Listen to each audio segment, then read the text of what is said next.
The morning light slipped quietly through the tall windows of Dean Martin's hillside home, stretching across framed gold records and old black and white photographs, like a reminder of another life. The kind of light that usually carried warmth, memory, gratitude. But that morning, it landed on something else. A folded newspaper resting alone on the marble kitchen counter, placed there by the assistant who had already left. It was open to the arts section, and at the top, in thick, confident ink, was a headline that felt less like criticism and more like a verdict. Dean stood there for a long time without touching it. At 62, he had learned the discipline of stillness, learned that silence often said more than applause. He had faced crowded nightclubs where laughter came slow. He had survived early film sets where directors looked through him as if he were furniture. He had lived through decades of being called just a singer, just a face, just a smile. But this felt different, because this time, he hadn't walked onto a stage. He had stepped behind the camera, and the world, it seemed, had decided that was unforgivable. He finally reached for the paper. Dean Martin has absolutely no business directing. His attempt is not only misguided, it is embarrassing. This film proves that charm does not translate into vision. Martin should return to what he knows before he further damages his reputation. The words were sharp, precise, designed not just to critique the work, but to shrink the man. Dean felt them settle somewhere deep in his chest, not exploding, not burning, but sinking, heavy, quiet, the most dangerous kind of hurt. For months, he had poured himself into the film. Late nights alone in the editing room, long arguments with producers who wanted something safer, early mornings rewriting scenes that no one would ever know had been rewritten. He had chosen a story about overlooked people, about small dignity, about second chances. He had chosen it because it felt true, because it felt like him. And now, in a single column, it was being reduced to a mistake. Dean folded the paper slowly and placed it back on the counter, aligning the edges as if control over the paper might give him control over the feeling. He poured himself coffee he didn't want. The house was too quiet. No music, no voices. Just the soft ticking of a clock that suddenly sounded like a countdown. By noon, the phone had already rung 5 times. His agent, a producer, 2 friends, a reporter. He let none of them go to voicemail. He wasn't ready to hear comfort. Comfort felt too close to agreement. Instead, he drove. Down the winding road, past the gates and hedges and the false perfection of Hollywood Hills, toward a place he hadn't visited in years, a small Italian cafe near the old studios. He used to come here when he was nobody, when his name didn't open doors, when he was still learning how to sit with rejection, without letting it teach him who he was. The bell over the cafe door rang as he entered. The smell of espresso and bread wrapped around him instantly. A few heads turned, a few whispers. Fame still followed him, even on days he didn't want it to. He took a corner table, ordered black coffee. No sugar. From his coat pocket, the folded review came out again. He told himself he was just going to glance at it. But he read every word, again and again and again, as if repetition might dull it. It didn't. A laugh came from another table. Young voices. Actors, maybe. Dreamers. He caught fragments of conversation. They said he can't act. My teacher told me I should quit. But what if they're wrong? Dean stared into his cup. The surface trembled slightly, its hand giving away what his face refused to show. For the first time since production ended, the thought rose clearly. What if the critic is right? What if this had been arrogance disguised as growth? What if directing wasn't evolution, but exposure? What if all those years of being Dean Martin had convinced him he could step into a world he didn't belong in? The cafe door opened again. An older man walked in, shoulders bent by years of carrying equipment rather than applause. He noticed Dean hesitated, then approached slowly. "Mr. Martin," he said gently, "I don't mean to interrupt. I was a grip on your film. 3rd week. Night shoots." Dean looked up, searching his memory, then nodded. "I remember." The man smiled. Not the smile of a fan. The smile of someone grateful to be recognized? I read the review this morning, he continued. Rough. Dean exhaled through his nose. That's one word for it. The man shifted, hands clasped. I just wanted to say, I watched you work. You stayed after everyone left. You asked questions nobody else cared about. You treated the crew like they mattered. I've been on sets for 30 years. Bad directors don't do that. There was no performance in the man's voice, no attempt to impress. Just truth, offered without decoration.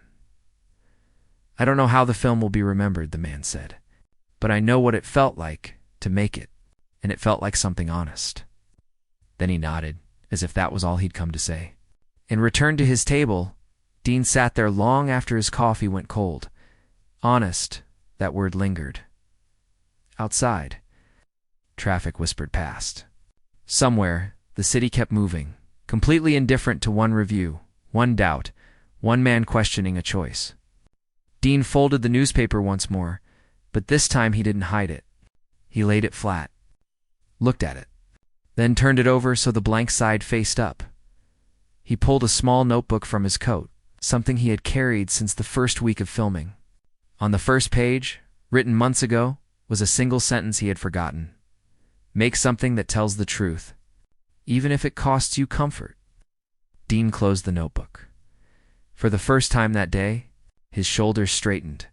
The review had tried to end something, but it had also named it. He had stepped into a new world. And new worlds always push back first. Outside, the bell rang again as someone left the cafe. Dean reached for his coat. There was a studio meeting he had almost canceled. A producer who was already nervous. A future that suddenly felt heavier, but also sharper. He stood, and he walked back into it. The first door closed without sound. There was no dramatic phone slam. No shouting. No public rejection.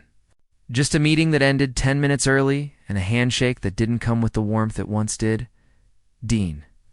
Martin noticed it immediately. The office was the same glass walls.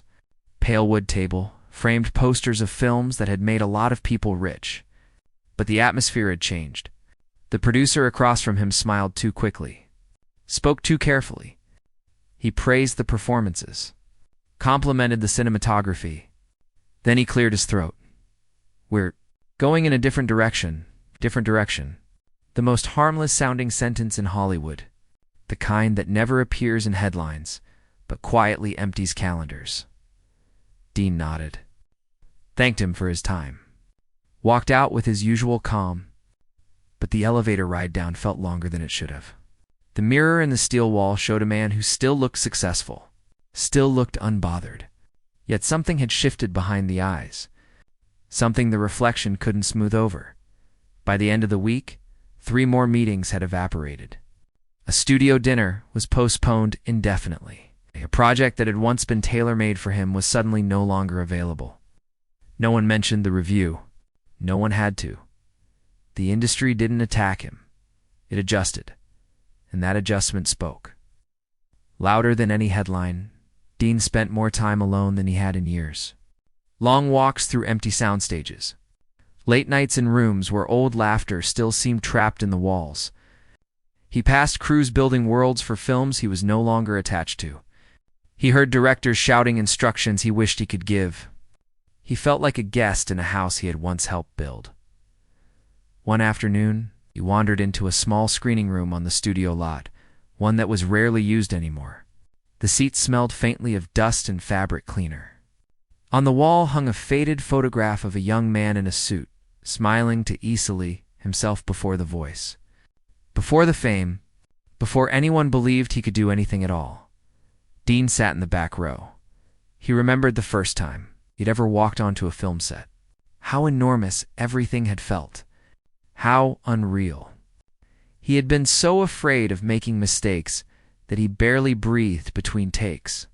A veteran actor had leaned toward him and whispered, "They don't pay you to be perfect. They pay you to be brave." He wondered where that bravery had gone. The phone buzzed in his pocket. His agent's name flashed on the screen. Dean let it ring twice before answering. "They're getting nervous," his agent said without preamble. "The investors, the studios. They don't like unpredictability. It's Brecht-Bechting makes me unpredictable." A pause. "Yes." Dean closed his eyes. "They want you to refocus." Another album. A safe film role. Something familiar in the film I made. Another pause. Longer. "They think it would be better if you didn't push it. As if growth were a bruise that needed time to fade. Dean thanked him, hung up. Remained seated outside the screening room. Somewhere on the lot, a crew began rehearsing a musical number. He heard tapping, counting, a piano playing the same 4 notes again and again, till they landed right. Practice, persistence. Failure repeated until it softened into precision. That night, he didn't go home. He drove instead to a place almost no one remembered he still owned, a small warehouse near the river. Once used as a rehearsal space, he hadn't unlocked it in years. Dust lay thick on the windows. The metal door groaned as if surprised to be needed again. Inside, the air was cold and smelled faintly of wood and old cables. A single bare bulb flickered when he flipped the switch. Light spilled across a scattered collection of forgotten things. Broken chairs, rolled carpets, a piano missing 1 key. A battered desk. Dean walked slowly through the space. This was where he used to practice when no one was watching, where he had learned to fail loudly and privately, where he had sung off-key until the walls forgave him, where he had rehearsed jokes no audience ever heard, where he had been unknown. He sat at the desk. From his coat pocket came the same notebook. He opened it to a blank page.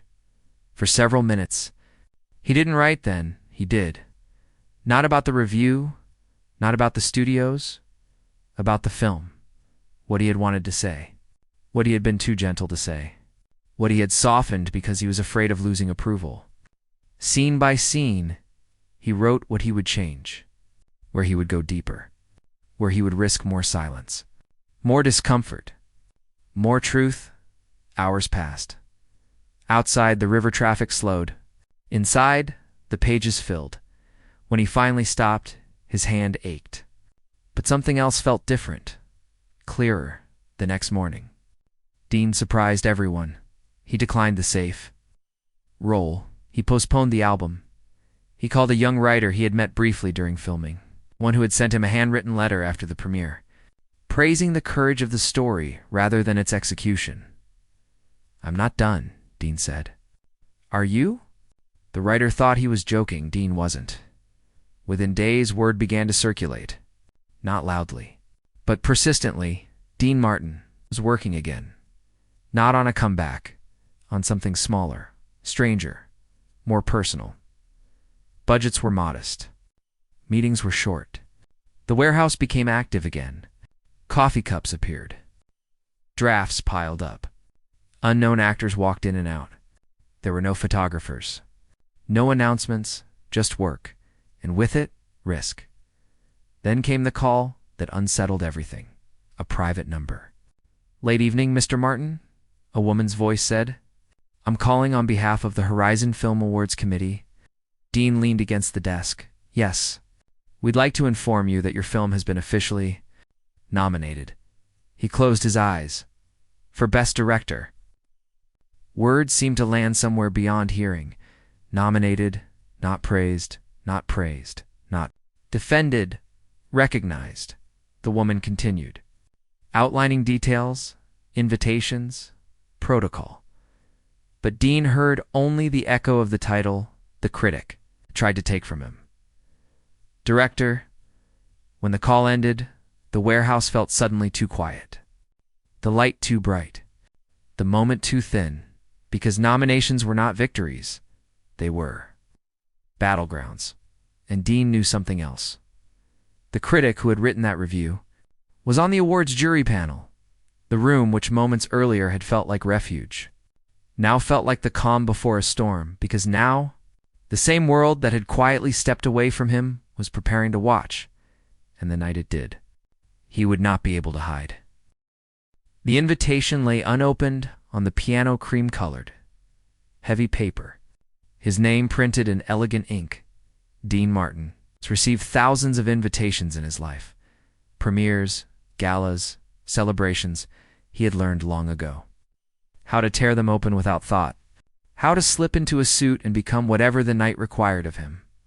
But this one had weight. Not because of what it promised, because of what it threatened. He had been nominated for Best Director, and with that nomination came something he had not expected to fear: visibility. The city was loud outside his window. Car horns, laughter, a distant siren, life continuing, careless of one man's reckoning. Dean sat at the piano bench without playing, staring at the envelope as if it might open itself if he waited long enough. He didn't want another room full of polite smiles. Another crowd measuring him not against the work, but against the idea of who he was allowed to. Be.singer.entertainer.comfort. Not this. Not someone who stood behind the camera and asked for silence. He rose and poured himself a drink he barely touched on. The wall hung a photograph taken decades earlier, Dean on stage, arm around another performer, both laughing mid-song. The crowd behind them blurred into a single glow. He remembered that night. How easy it had felt. How natural. How safe. Directing had never felt safe. That was the point. The phone rang. He considered ignoring it. Then he answered. Dean. The voice was familiar. Old. A man who had been part of Hollywood longer than Dean had been part of himself. A producer who no longer needed to raise his voice to be heard. I heard about the nomination, the man said. Congratulations, thank you. A breath on the other end. It's measured. There's something you should know before the ceremony. Dean closed his eyes. The critic, the producer, continued. The one who wrote that piece? He's not just on the panel. He's presenting the award. The room seemed to tilt slightly, like a stage under bad lighting. I see, Dean said. They thought it would be poetic. Poetic. Dean almost laughed. They like symmetry, the man added. Conflict. It makes for a good night, does it? Silence, then softer. If you'd rather not attend, no one would hold it against you.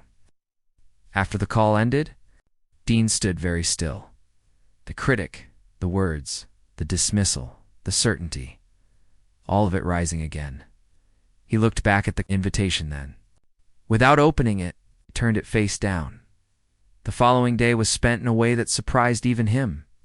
He drove not to the studio, not to the warehouse, not to any place that had begun to define his future. He drove backward to the edge of the city, to a small community theater that looked more like a storage unit than a stage. The sign out front was crooked. The poster in the glass case had faded in the sun. Inside, a rehearsal was underway. Teenagers, a few older men. Two women arguing gently over a line. A director in jeans and a worn sweater. Clapping her hands for attention, Don slipped into the back row without introducing himself. He watched them stumble through scenes. Forget lines. Break character. Start again. He watched frustration turn into laughter, and laughter back into work. No cameras. No reviews. No stakes beyond the honesty of the attempt. The director stopped the scene. Again, she said. But this time, don't act it. Tell it. Dean felt something tighten in his chest. Tell it. Not perform it. Not decorate it. Tell it. He remembered the warehouse. The notebook. The pages he had filled not with strategy, but with feeling. During a break, the director noticed him. Her eyes widened slightly, then softened. Mr. Martin, she said, approaching carefully. We didn't know you were coming. I didn't either, he replied. She smiled. Would you like to say something to them? Dean looked at the young faces, the older ones, the mixture of hunger and doubt, the same expressions he had worn in different decades, under different lights. No, he said gently. I just wanted to watch. She nodded, and he did, until the rehearsal ended, until the small applause between them felt louder than any crowd he had faced in years. That night, back home, the invitation finally came back into his hands. He opened it. The date glowed up at him, the place, the formality, the certainty that, whether he attended or not, the story would move forward. He placed the card on the table. Then he took out the notebook again. He turned to the very first page. Make something that tells the truth, even if it costs you comfort. Dean sat down and he wrote, not scenes, not plans, eh? Letter not to the Academy. Not to the audience, to himself. He wrote about the first time he had sung into a microphone and heard his own voice echo back unfamiliar and thin. He wrote about the early reviews that had laughed at his seriousness. He wrote about the nights he had almost chosen easy over honest. And he wrote about the film, about why he had made it, about the quiet people it was for, about the part of himself he had finally allowed to speak by the time he finished. His hand was shaking, but his doubt was quieter. The next morning, he stood in front of the mirror longer than usual. The suit hung where it always had. The face looking back at him was older, but clearer. He pinned his tie, straightened the collar. And just as he turned from the mirror, the phone buzzed. A message. Unknown number. Only one line. I stand by what I wrote, and I look forward to saying it to your face. Dean stared at the screen. Then slowly, he slipped the phone into his pocket. He didn't reply, because some answers are not. It's meant to be typed. They are meant to be lived outside. A car waited. The driver opened the door, and Dean Martin stepped into the night that was ready to judge him. The theater glowed like a living thing. Light spilled from its doors onto the sidewalk, catching the edges of polished shoes and dark gowns, turning every movement into something ceremonial. Cameras flashed. Names were called. Laughter rose and fell in rehearsed waves. It was the kind of night built to feel permanent. Dean Martin sat in the back half of the auditorium, hands folded loosely, breathing slower than his heart wanted to beat. He had chosen that seat deliberately. Not close enough to be seen. Not far enough to hide.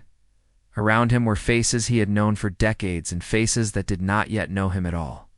New directors with restless confidence. Veteran filmmakers with carefully managed calm. People who had already won. People who desperately wanted to. And somewhere near the front, beneath the brightest spill of stage light, sat the man whose words had started all of this. The critic. He was exactly as Dean remembered. From the few times they had crossed paths, straight-backed, precise, a man who wore certainty like a tailored coat. He was laughing quietly with a woman beside him, completely at ease in a world where he had never had to risk being wrong in public. Dean felt the familiar tightening in his chest. He closed his eyes, not to escape, to remember the warehouse, the notebook, the rehearsal hall, the grip in the cafe, the line written months ago when no one was watching. Tell the truth, even if it costs you comfort. The ceremony unfolded in careful segments. Best editing, best score, best supporting actor, applause, music. Short speeches already trimmed of anything that might last too long. Dean clapped when it was right to clap, smiled when it was right to smile, and waited finally. The lights shifted. A hush passed across the room like a held breath, and now, the host said, we come to one of the most anticipated honors of the evening. Dean's pulse responded before his mind did. Best director. A ripple of energy moved through the rows. The host turned, gesturing toward the side of the stage. Tonight's award will be presented by one of the most influential voices in modern film criticism. The critic stepped into the light. Applause followed immediately, confident and full.